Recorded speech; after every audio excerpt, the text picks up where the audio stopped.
Welcome back to Morning in America. We're about 20 minutes after the hour. This is a live look at the Israel-Gaza border this Saturday morning.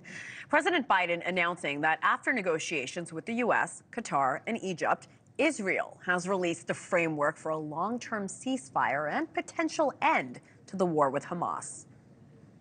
This is truly a decisive moment. Israel has made their proposal. Hamas says it wants a ceasefire. This deal is an opportunity to prove whether they really mean it. Hamas needs to take the deal. So let's talk about this three-part plan. It includes an extended 6-week ceasefire, a hostage and prisoner release, and long-term reconstruction efforts for destroyed areas of Gaza. Alex Gangitano is the White House correspondent for TheHill.com. Alex, good morning. So what's the big takeaway from not only this proposal, but President Biden's very strong reaction to it? Yeah, good morning. So this is the first time Biden has signaled that he's ready for this war to be over. The president argued that Israel has devastated Hamas since the war began and that Hamas is no longer capable of carrying out another October 7th attack. The White House told us yesterday that Israel has had success in, quote, degrading Hamas's military capability, and that this offer wouldn't have been possible just 3 months ago.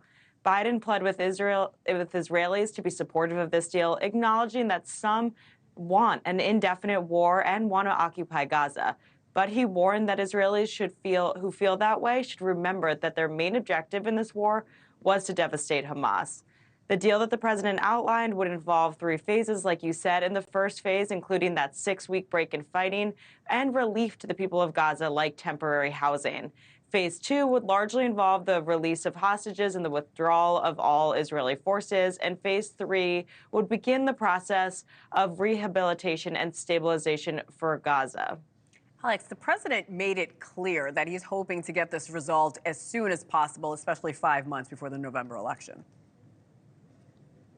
That's right. A clean end to this war would be a major win for Biden, with just several months left until Election Day. The president could tout on the campaign trail that his administration had a hand in the negotiations that led to a ceasefire, and he can take some of the blame off of him from both sides of the aisle. You know, he hears from Republicans and moderates that he's not doing enough to support Israel, while progressives and Democrats have been the loudest voices calling for a ceasefire and protesting the president on various occasions to make their message clear.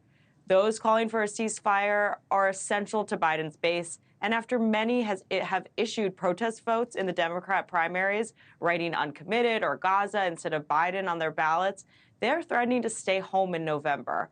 Biden could use his administration's help in negotiating an end to this war as a way to bring some of those voters back into his camp. So he's pushing for a deal here, and he needs Israel and Hamas to end this. Alex Gangitano, live in our nation's capital this Saturday morning. Thank you so much, Alex.